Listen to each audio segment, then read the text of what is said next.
साल 2013 में NTS वसीले PST ऐं GST जो इम्तिहान पास कंदड़ उम्मीदवार नौकरियूं न मिलण ख़िलाफ़ सिंध हाई कोर्ट पहुची विया।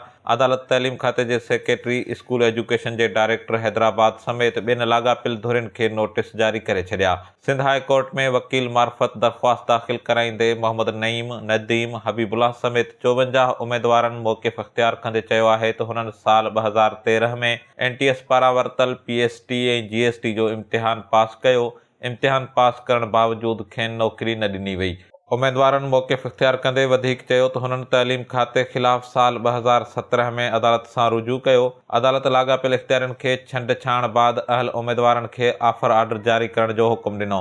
दरख़्वास्त गुज़ारनि जे वकील अदालत खे आगाह कंदे वधीक ॿुधायो त तइलीम खाते जे इख़्तियारनि अदालती हुकुमनि खे नज़रअंदाज़ कंदे बिना कंहिं छंड-छाण जे समूरनि पास उम्मीदवारनि खे नाअहल करार ॾेई खेनि नौकरी खां महरूम कयो।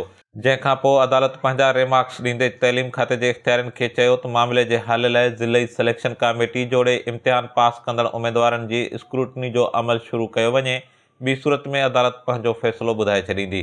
अदालत धुरियुनि जा दलील ॿुधण खां पोइ तइलीम खाते जे secretary, director school education Hyderabad समेत ॿिनि लाॻापियल धुरियुनि खे नोटिस जारी कंदे 21 अप्रैल ते जवाब दाख़िल करण जो हुकुम ॾेई छॾियो। HSTV news, Hyderabad.